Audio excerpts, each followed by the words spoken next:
Hello, neighbor. How you doing? What's going on? We're getting handy this morning with the man himself, Canada's handyman, Shawn Monteith. Back in the flesh. Good to see you, Shawn. How you doing? Good to be here. Good to be back in the shop because listen, there's so many people that are at home looking for things to get done, and handy guys like you are busy as heck, yes. Right? And you can't always be leaning on you guys because you'll be waiting. So why not do it yourself, right? So we're doing a DIY door hanging session this morning because I'm a little selfishly, I'm dealing with that myself at my place right now, and I don't know how to do it. So take us through how we're hanging doors, Shawn. Well, first let's pretend we have a basement. We need a wall there where I want to maybe put a bedroom in the basement. We have to frame a non-load bearing wall. So let's go over some of the technicals of the wall. Okay, so first thing we want to do is know what size of door are we putting in. This is going to be a 28 by 80. So I need 30-inch wide, rough opening, by 82 high. Okay, so we know that. So we're going to frame this. So this is what I would call a jack stud, and what I've been taught is a jack stud. And that holds up a header. Okay, for load bearing, et cetera, that would hold up the roof, the weight up to the roof. Now this is a king stud. It goes from the top plate down to the sole plate. And these are just studs. How do you know, even if it's not a load bearing wall, quickly load bearing walls, load bearing walls are, how you check for that is if you're in a basement and your basement has a wall going up into your living room. Your living room has a wall right above that. That goes up into the bedrooms. There's a wall right above that, and that goes to the roof. That's load bearing. That's going to take the weight of the snow in the wintertime all the way down to the footing. Okay. If there's a wall like this that's in your living room's above there and it's wide open, there's nothing above there, that's non-load bearing. Okay, but you're still, even if it is in a load bearing wall, would you still put that header up there? That's a small header. If it was a load bearing, I would put 2x6, 2x8. I-beam, et cetera, depending on the weight, building code. This is just to hold it up and keep it square. Right. What's this one down here? This is actually this is going to be cut out. Now, when we frame this, when I frame this, let's say I'm going to tilt it up.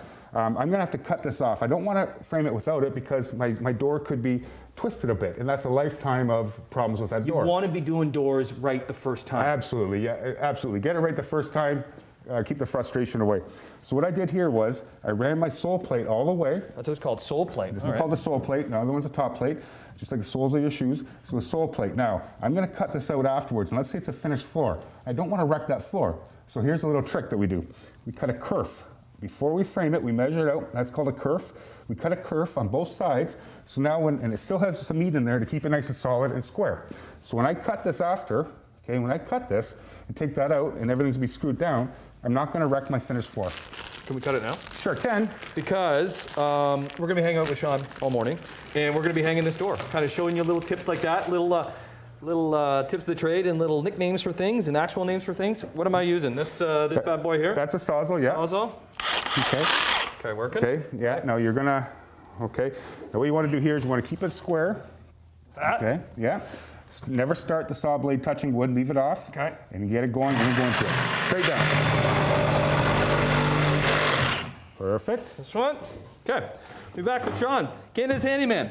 Hanging a door. I'm warming up. Hey, might as well work with Canada's handyman's catchphrase. You got to be handy, man. Back with Shawn Monteith. We're hanging a door today because that's it's a frustrating thing, right? It's not an easy thing either. It is not, no. Right?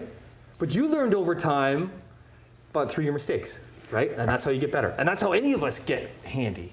Absolutely. Everything I do, I've made a mistake and I learned from that. Either it cost me money or something else. Can you show your grandma? You showed us off camera. Can you show us that? Yeah, my grandfather taught me, gave me the idea of how to think handy. Okay, it's not just how to paint a fence properly, it's how to think handy. And this was how handy he was.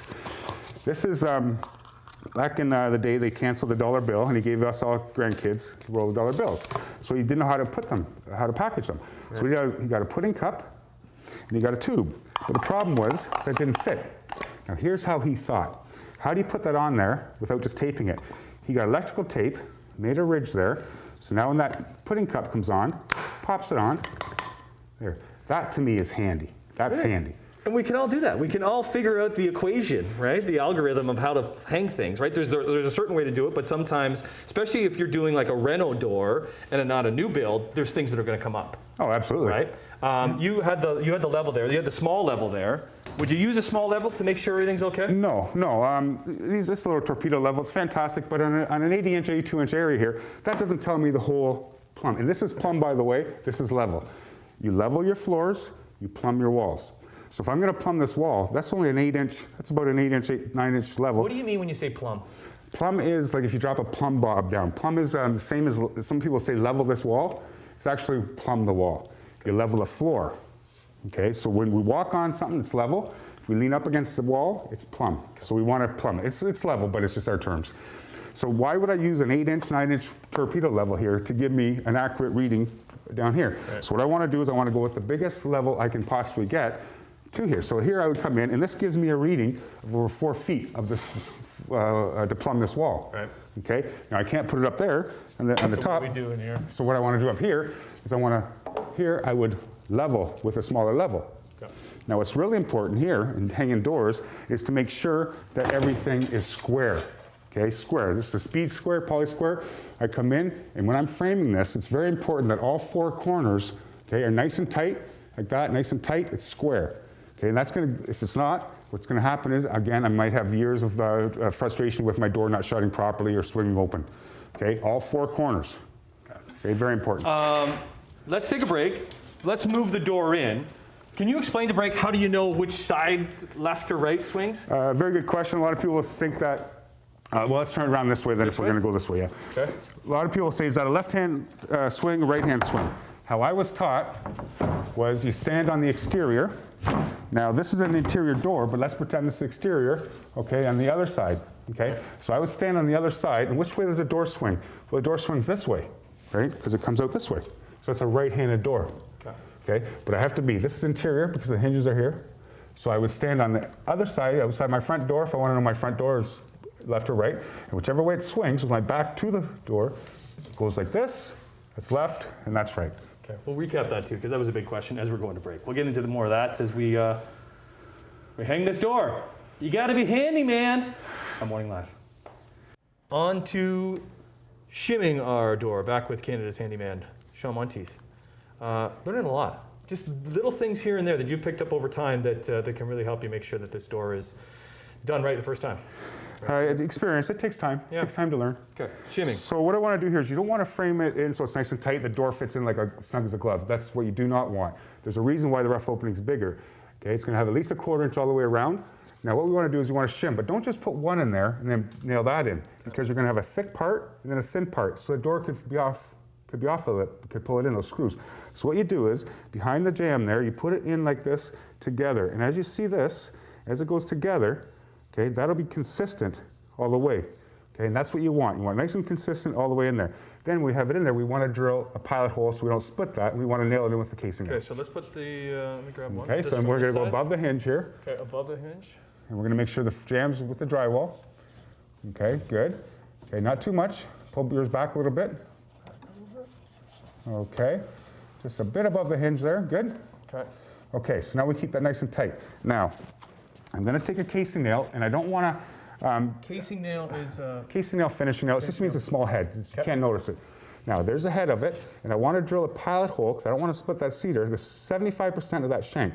But I'm not going to run to the hardware store just to get a drill bit, just to do that. So here's a trick. I take my lineman pliers, okay, I take it, I go down, away from my hand, I cup it, and I cut the head off it. So now what I've done is I've just actually made my own drill bit. Okay, so I've made my own drill bit. So I put it in my drill. Okay, I come in, I make sure the jam is consistent with the drywall. Yep. Okay, and I'm going to come in, and I'm going to. Where's your side? Yeah, throw your glasses on there. Always be safe. Good work. I'm going to come in, and I'm going to drill through the cedar, the shims, into the jam.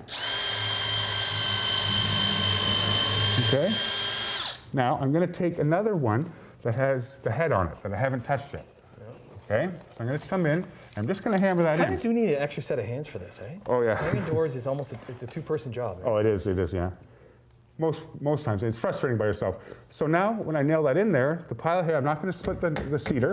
So I come in, I tap it in. I'm not going to go all the way because what I do not want to do is I do not want to hit that wood. It's going to dent it. So if I stain that, if I paint it, it's going to be a different color because the wood is condensed. So I'm going to leave it out just a little bit.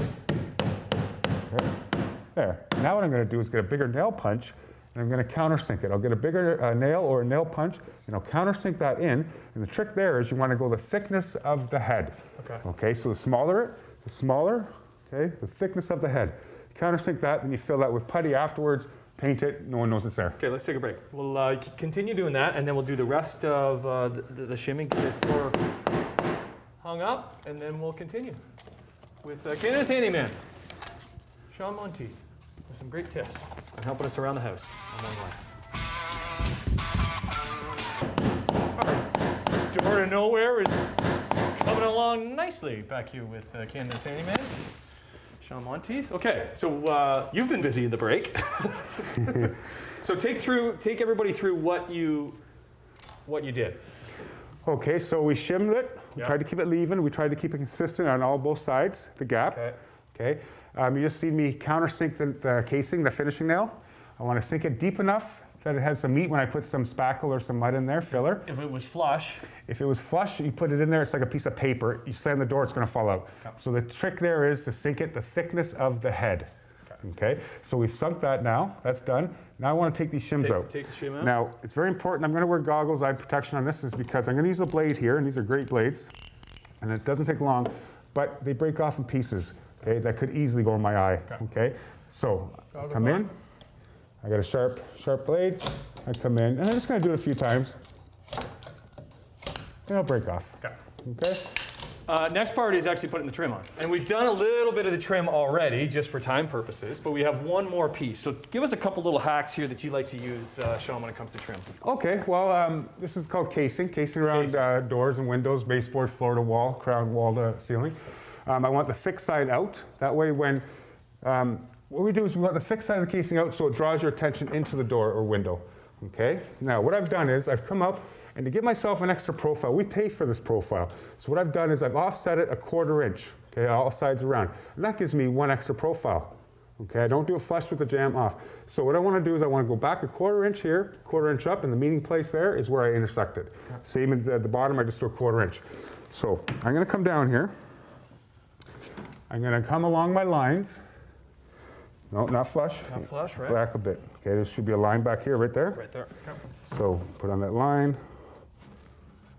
Okay, a bit more towards me, that's not the 1/4. Okay, and a bit more. Okay, so now what I want to do is, I want to mark that exactly where those are going to touch. Okay, so I got my mark. Now, I know this is going to be the cutoff piece. Yep. So what I do is on the cutoff piece, the garbage piece, I'll do this. And why I do that is because it gets very confusing. If you're doing baseboards or something like that, and you walk into the other room to cut it, was it this way or was it that way? Forget now, which way you're cutting. I know where it is. Got it. Okay, that's very handy. So we have a mark right here. I'm going to give this to you. Okay. Okay, we got the saw over here. I'll cut this. Saw over here. On the 45. Go.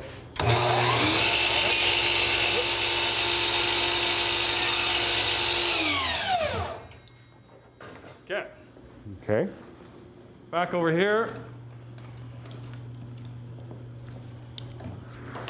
First you want to test it. Push it nice and tight. There. Looks pretty good. Okay. Now here's a tool that we love. Okay. Where am I putting this first nail? Up in the top in there. Now remember, you got a gap in there where the shim was, so Yeah. you want to go over into the meat. Now make sure it's nice and tight up in here first. Okay, we want to make sure it's nice and tight. Okay. Okay, now come down, follow to where 1/4 inch line is. There. Eye it up there, perfect. Push it down over more this way to me.